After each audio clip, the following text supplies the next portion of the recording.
Let's be real for a second. Have you ever felt like we're all just running faster and faster on a treadmill that's not really going anywhere? Well, today we're going to tackle a huge idea that's at the heart of that feeling. How technology, and especially AI, is basically forcing us to stop and ask, what do we actually think is valuable anymore? This is a big one, so let's just dive right in. I mean, we all feel this in our bones, don't we? This quote from Herbert Simon just nails it.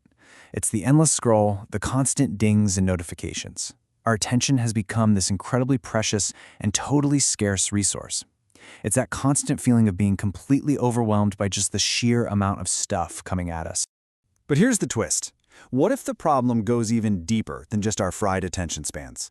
What if the very engine of our economy, in its crazy fast pursuit of more, is actually hollowing things out, creating a poverty of meaning, a world where we have more things than ever, but way less significance? That right there is the core question we're digging into. So to really get how we ended up here, we've got to look at the main tool we've been using to steer the ship, gross domestic product, GDP. For decades, it's been the ultimate report card for how a country is doing. But what if that compass is broken? What if it's been pointing us in the wrong direction all along? And this table just lays it out so clearly. Look, GDP is fantastic at counting stuff. How much we make, how much we buy, it's a great accountant. But it is completely, utterly silent on the things that actually make life worth living. Our well-being? Ignored. Fairness in our society? Doesn't care. The health of our planet or our culture? Nope, not on the balance sheet. It measures motion, but it tells us nothing about actual progress. And when you follow a broken compass for long enough, you eventually get lost. This is what that looks like. Some researchers call it cultural exhaustion. It's basically a kind of societal burnout. We're churning through ideas, trends, and memes so fast that we're tearing down our shared sense of meaning way faster than we can build up anything new and lasting to replace it. Okay, so if our current map is leading us off a cliff, what's the alternative?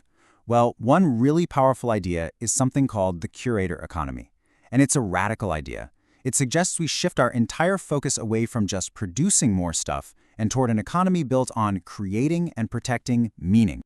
Now, to build a new kind of economy, you need a whole new language for keeping score. So instead of just counting dollars and cents, this framework introduces new metrics. Just imagine if we tracked something like C-harmony to see if our big institutions are actually walking the walk, not just talking the talk. Or the R factor to see if our growth is actually regenerating our world, not just extracting from it.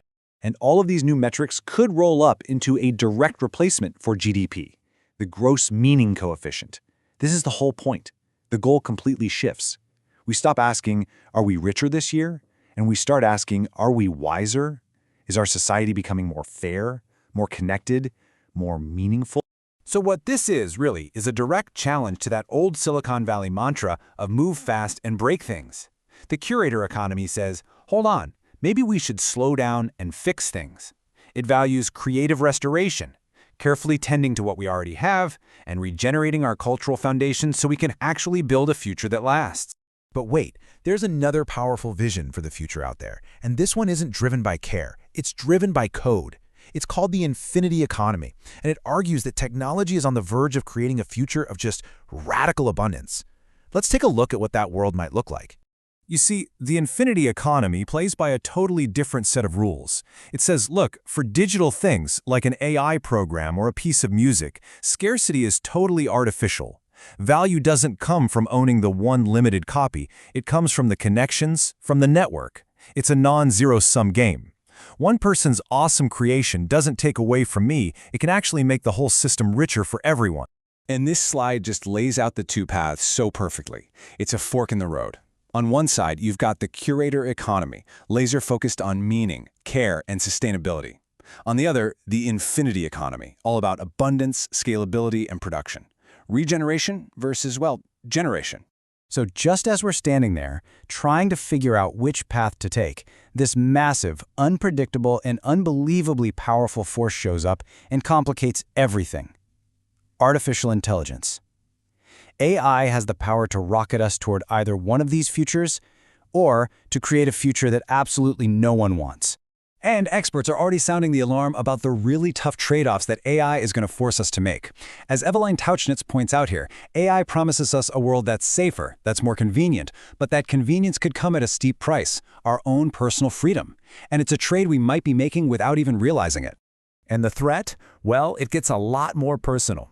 Judith Donoth warns that those helpful AI assistants in our pockets and in our homes, they might not actually be working for us. The real goal could be to serve their corporate masters, subtly turning us into, well, agents of the machine, getting us to do what they want, buy what they're selling, all without us ever knowing. So what in the world do we do about this? How do you govern it? Well, tech analyst John Battelle has a pretty smart idea. He says trying to regulate the AI models themselves is just too complicated. Instead, let's focus on the one thing they all need to survive: our data. The real fight, he's saying, is over who controls the fuel that runs these incredibly powerful engines. And look, this isn't some far-off science fiction problem we're talking about. This data shows that these concerns are here, right now. Journalists, the people on the front lines of the information wars, are already dealing with the ethics of AI every single day. Transparency, privacy, accountability, these are the battlegrounds. Which, brings us right back to our central theme. The future isn't just something that happens to us. We are actively building it with every choice we make. And maybe the most important choice is what we decide is worth measuring, because what we measure is ultimately what we value. So what are some of the tools for this new world? Well, here's a really practical one: digital content provenance. The easiest way to think about it is like a nutrition label for media. It doesn't tell you if something is true or false, but it gives you the context: who made it, when they made it, how it's been changed. It's a tool for providing context in an age of total confusion. So what are our guiding principles? The Curator Economy offers this really powerful manifesto: regenerate before you innovate. Care is capital. These aren't just feel-good slogans. They're a design philosophy for building a more humane future. And they remind us that the way we design our systems, that is a policy choice. And I think this is the crucial point. The infinity economy is probably right. An age of abundance is coming. But the Curator Economy asks the most important follow-up question: what kind of abundance are we building? An abundance of meaningless, disposable content and endless distraction? Or an abundance of wisdom, connection, and real meaning? And that really is the question that this all comes down to. As AI gets good enough to generate almost anything on command, we are going to be forced to decide what can't be generated, what is uniquely precious and irreplaceably human, and what will we choose to protect, to measure, and to value above everything else. That, right there, is the choice that will define our future.